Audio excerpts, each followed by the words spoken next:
What up, my creche? It's me, Fresh, and welcome to a brand new behind-the-scenes commentary of Fresh Powder's Big Blue Spaceship, Chapter 5, I Need Backup. As per usual, we'll be going through the whole chapter scene by scene, discussing some of the decisions that I made. So yeah, let's dive straight on in.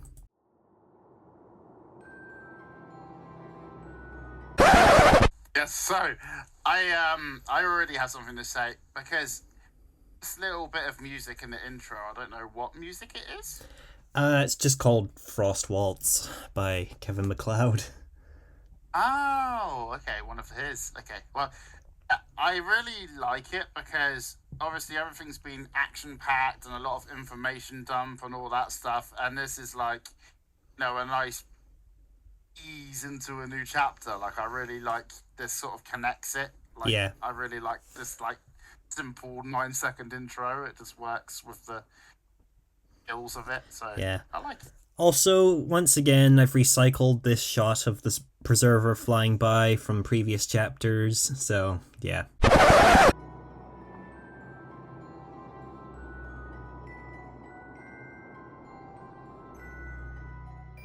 I hope my tribe will be okay. Those Reapers seem so barbaric. Oh look, it's Button Moon. No sign of Mr. Spoon, Button Moon.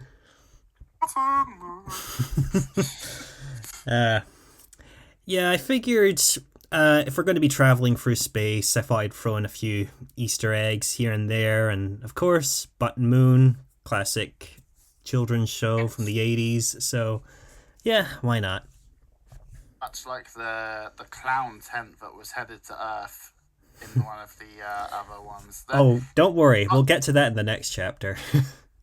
So Button Moon is, I had this DVD. It had Charlton and the Wheelies, Danger Mouse, Dracula, Button Moon, Zippy, or Rainbow, and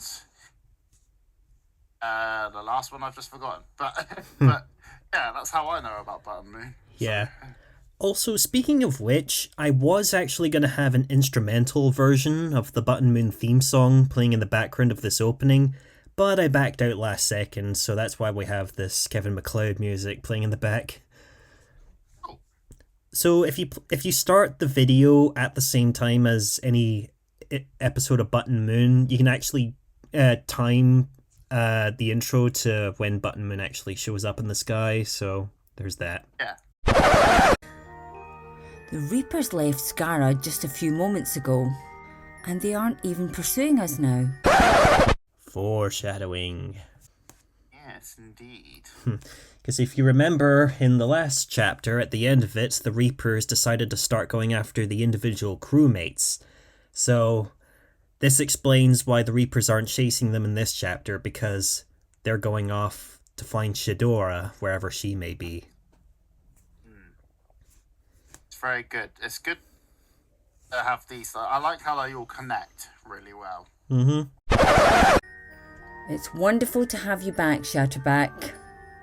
And now that you're here, do you think you could maybe clear out your room? Those Terranites are getting out of hand. Oh, I'm sure it's not that bad. But okay. Oh, what a mess. I haven't mentioned this until now, but it's kind of funny that you got your mum to voice the character, and it has her saying, I think you need to sort out your room. Go on, go sort out your room. Yeah, I figured the more my mum's been voicing S here, I feel like she would have a sort of motherly personality to her. So... And also, all these references of the Terranites, I actually did a whole reference sheet for each one. And fun fact, the long Terranite at the very top, the one that's upside down, that's actually the same bug that gets eaten by the squelchers in Chapter 3 when they're walking past the pond. Oh, okay. So yeah. I hadn't really taken much notice of the individual details here because it goes by so quick. Yeah. But yeah, I just thought I'd put that out there because I'm resourceful. Aha! dinner is served.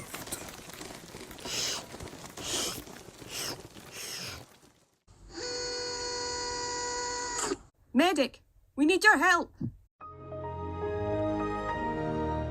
How may I be of assistance, Captain? Fresh powders, medic. Yes. I loved your reaction to medic switching on, because, of course, in case you're curious, that was the original Windows switch on sound effect, and I like thinking that, oh crap, is my computer about to shut down? Did I forget to charge it up? But no, it's in the video. Yes, very nostalgic for me, indeed. You just needed to have the paperclip guy pop up for this. Yeah.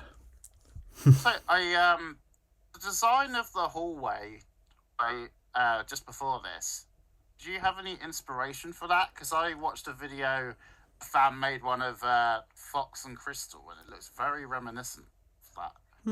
Well, I've never heard of Fox and Crystal, so I just drew this up from scratch, so yeah. So yes, meet Medic, the ship's medical professional.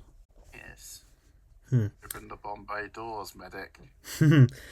So, Medic's based off of two places in particular. First of all, his name is based off MODOK from Marvel. Oh, okay. Yeah, because MODOK, Medic, so yeah, figures. Yeah, I could work with that.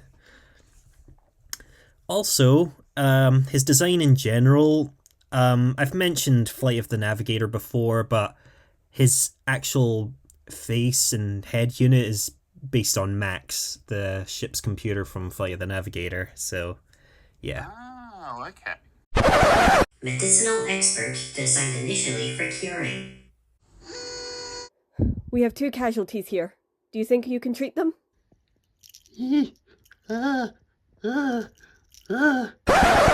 Oh, that's gonna hurt.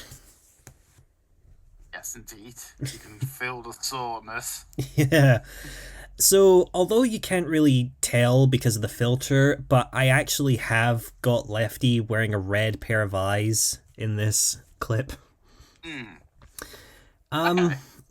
Yeah, this scene was actually, I actually thought I wouldn't be able to do this scene, but turns out with blue screen editing and by painting the entire video red, I figured, yeah, that can work. That can make Lefty look like he's completely sunburnt, because he was in the desert last chapter, and now this is the ultimate outcome, because he went from yellow eyes to orange eyes to red eyes and red skin.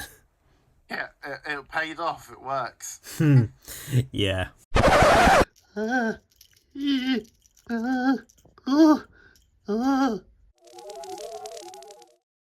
Subject, blooper.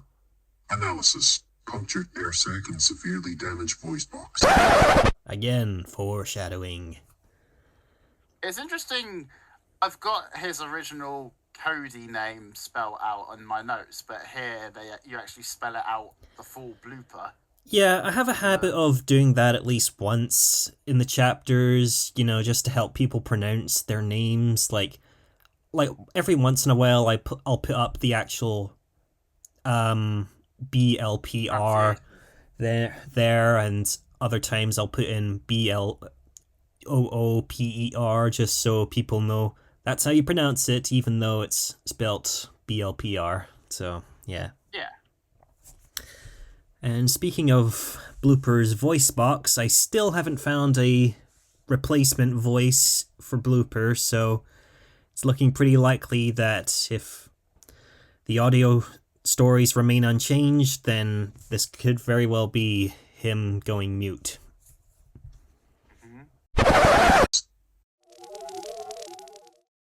Subject, Lefty. Analysis, severe sunburns. So yep, that's recycled from the end of chapter 4 when Lefty collapses outside the ship. Censor it. Well, Sorry, dear. again, it was the only way to make the scene work without showing you what was underneath. That's the most we've seen, though, Dan. It's the most we've seen. Okay, I'll fix that in the next shot, okay? There, he's under the covers. Now you can't see him. Ah, well, that's good. So yeah, also little detail here. If you notice the heart rate monitors on the wall, they're different depending on biological and mechanical beings. I like that. I can see that. Also, I like the detail on Lefty's quilt. You can see like his shape because of those lines you added. It's actually really good. Yeah, it's the simple things. They are in good hands. Thanks, Medic. Get well soon, you two. Are they gonna be okay? Only time will tell. Okay, 1 teammate down. 3 to go. Now then, let's see who's closest. The star signal. Yes. I also like. I have to point out the beep that was from Pokemon. Oh, it sounded like it. Yep, you figured it out. That's the classic Pokemon A button sound effect. Indeed. Yeah, when I saw this, it was interesting because obviously, with reference to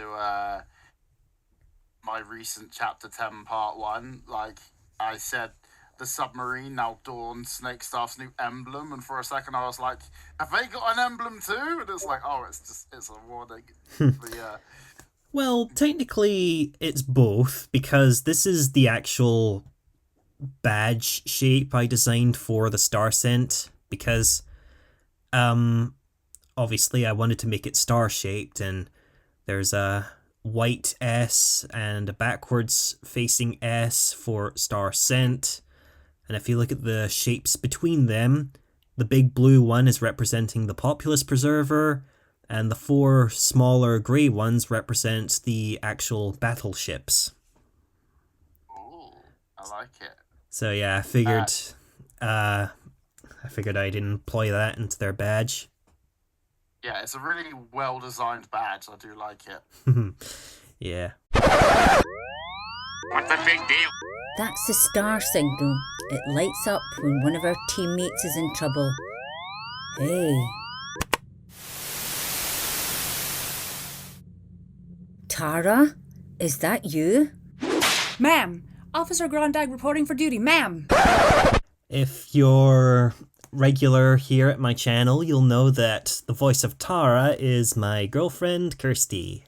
Kirsty brought a lot of charm to this character. I did kind of fall in love with the character, actually, when I saw it. It was good. Yeah. Personality-wise, I kind of based Tara off Ula from Hands Up. Because I figured, a quick-fire police officer type character, I figured that would suit this character as well. Please, Tara. You've worked with us for years. I think we're beyond you calling us ma'am.